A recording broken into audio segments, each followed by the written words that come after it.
Philip Larkin ആരായിരുന്നു എന്ന് അറിയാമോ? അദ്ദേഹം ഇംഗ്ലണ്ടിലെ വളരെ പ്രശസ്തനായ ഒരു കവിയായിരുന്നു. കവിതകൾ എഴുതുന്നതിൽ അദ്ദേഹത്തിന് ഒരു പ്രത്യേക കഴിവുണ്ടായിരുന്നു.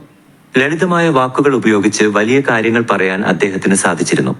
സാധാരണക്കാരായ ആളുകളുടെ ജീവിതത്തെക്കുറിച്ചും അവരുടെ ചിന്തകളെക്കുറിച്ചുമൊക്കെ അദ്ദേഹം എഴുതി. ഫിലിപ്പ് ലാർക്കിൻ ജനിച്ചത് 1922 കോവൻട്രി എന്ന സ്ഥലത്താണ്. ചെറുപ്പത്തിൽ തന്നെ അദ്ദേഹത്തിന് വായിക്കാനും എഴുതാനും വലിയ ഇഷ്ടമായിരുന്നു. സ്കൂളിൽ പഠിക്കുമ്പോൾ അദ്ദേഹം ഒരുപാട് പുസ്തകങ്ങൾ വായിക്കുകയും കവിതകൾ എഴുതാൻ ശ്രമിക്കുകയും ചെയ്തു. അദ്ദേഹം ഓക്സ്ഫോർഡ് യൂണിവേഴ്സിറ്റിയിൽ പോയി പഠിച്ചു. അവിടെ വെച്ച് അദ്ദേഹം C.S. Luis, J.R.R. ടോൾക്കീൻ തുടങ്ങിയ പ്രശസ്തരായ എഴുത്തുകാരെ പരിചയപ്പെട്ടു. അവരുമായുള്ള സൗഹൃദം അദ്ദേഹത്തിന്റെ എഴുത്തിനെ ഒരുപാട് സ്വാധീനിച്ചു. പഠനത്തിനു ശേഷം ലാർക്കിൻ ഒരുപാട് കാലം ലൈബ്രറിയിൽ ജോലി ചെയ്തു. പുസ്തകങ്ങളോടുള്ള അദ്ദേഹത്തിന്റെ ഇഷ്ടം കൊണ്ടായിരിക്കാം അദ്ദേഹം ആ ജോലി തിരഞ്ഞെടുത്തത്. ലൈബ്രറിയിലെ ജോലിക്കിടയിലും അദ്ദേഹം കവിതകൾ എഴുതുന്നത് തുടർന്നു.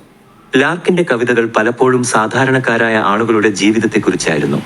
അവരുടെ സന്തോഷങ്ങൾ, ദുഃഖങ്ങൾ, പ്രതീക്ഷകൾ, നിരാശകൾ എന്നിവയെക്കുറിച്ചൊക്കെ അദ്ദേഹം ലളിതമായ ഭാഷയിൽ എഴുതി. അദ്ദേഹത്തിന്റെ കവിതകൾ വായിക്കുമ്പോൾ അത് നമ്മളുടെ സ്വന്തം കഥയാണെന്ന് പോലും തോന്നിപ്പോകാം. അദ്ദേഹം പ്രകൃതിയെക്കുറിച്ചും കാലം മാറുന്നതിനെക്കുറിച്ചുമൊക്കെ മനോഹരമായ കവിതകൾ എഴുതിയിട്ടുണ്ട്. ഇലകൾ കൊഴിയുന്നതും സൂര്യൻ അസ്തമിക്കുന്നതും കടൽ തിരയടിക്കുന്നതുമൊക്കെ അദ്ദേഹത്തിന്റെ കവിതകളിൽ ഒരു പ്രത്യേക ഭംഗിയോടെ വരുന്നു. ലാർക്കിന്റെ കവിതകളിൽ ചിലപ്പോൾ ഒരുതരം വിഷാദഭാവം കാണാം. ജീവിതത്തിലെ ഒറ്റപ്പെടലിനെക്കുറിച്ചും നഷ്ടങ്ങളെക്കുറിച്ചുമൊക്കെ അദ്ദേഹം എഴുതി. പക്ഷേ ആ വിഷാദത്തിൽ പോലും ഒരുതരം സത്യസന്ധയും ആഴവും ഉണ്ടായിരുന്നു. അദ്ദേഹം അധികം യാത്രകളൊന്നും ചെയ്യാത്ത ഒരാളായിരുന്നു.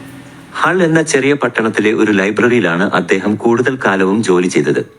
ആ സ്ഥലവും അവിടുത്തെ ആളുകളുമൊക്കെ അദ്ദേഹത്തിന്റെ കവിതകളിൽ പലപ്പോഴും കടന്നു വരുന്നുണ്ട്.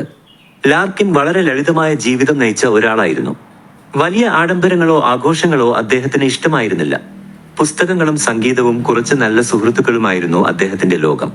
അദ്ദേഹം കവിതകൾ മാത്രമല്ല, നോവലുകളും എഴുതിയിട്ടുണ്ട്. പക്ഷേ അദ്ദേഹത്തിന് കൂടുതൽ പ്രശസ്തി നേടിക്കൊടുത്തത് അദ്ദേഹത്തിന്റെ കവിതകളാണ്. അദ്ദേഹത്തിന്റെ കവിതകൾക്ക് ഒരുപാട് ആരാധകരുണ്ടായിരുന്നു. ലാർക്കിൻ അധികം പുരസ്കാരങ്ങളൊന്നും സ്വീകരിച്ചിട്ടില്ല.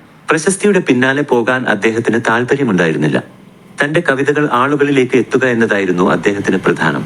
അദ്ദേഹത്തിന്റെ കവിതകളിൽ നർമ്മവും പരിഹാസവും ഇടകലർന്ന ഒരു ശൈലി കാണാം. ഗൗരവമുള്ള കാര്യങ്ങൾ പോലും ലളിതമായ നർമ്മത്തതിലൂടെ പറയാൻ അദ്ദേഹത്തിന് ഒരു പ്രത്യേക കഴിവുണ്ടായിരുന്നു. ലാർക്കിൻ പ്രണയത്തെക്കുറിച്ചും സൗഹൃദത്തെക്കുറിച്ചുമൊക്കെ മനോഹരമായ കവിതകൾ എഴുതിയിട്ടുണ്ട്.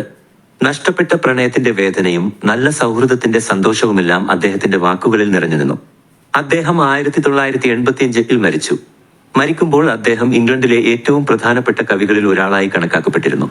അദ്ദേഹത്തിന്റെ കവിതകൾ ഇന്നും വായിക്കുകയും പഠിക്കുകയും ചെയ്യുന്നു. ഫിലിപ്പ് ലാർക്കിൻ ഒരു സാധാരണക്കാരന്റെ കവിയായിരുന്നു. വലിയ തത്വങ്ങളോ ദാർശനിക ചിന്തകളോ അദ്ദേഹത്തിന്റെ കവിതകളിൽ ഉണ്ടായിരുന്നില്ല.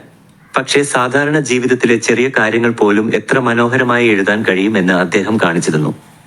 അദ്ദേഹത്തിന്റെ കവിതകൾ നമ്മെ ചിന്തിപ്പിക്കുകയും അതേസമയം നമ്മളുടെ ഹൃദയത്തെ സ്പർശിക്കുകയും ചെയ്യും. ലളിതമായ വാക്കുകളിലൂടെ വലിയ ലോകം തുറന്നു കാണിക്കുന്ന ഒരു മാന്ത്രികത അദ്ദേഹത്തിന്റെ കവിതകൾക്കുണ്ട്. അതുകൊണ്ട് കൊച്ചുകൂട്ടുകാരെ, ഫിലിപ്പ് ലാർക്കിനെക്കുറിച്ചും അദ്ദേഹത്തിന്റെ ലളിതവും മനോഹരവുമായ കവിതകളെക്കുറിച്ചും നിങ്ങൾ അറിയുക. സാധാരണ ജീവിതത്തിലെ സൗന്ദര്യവും അതിലെ ചെറിയ സന്തോഷങ്ങളും ദുഃഖങ്ങളും തിരിച്ചറിയാൻ അദ്ദേഹത്തിന്റെ കവിതകൾ നിങ്ങളെ സഹായിക്കും.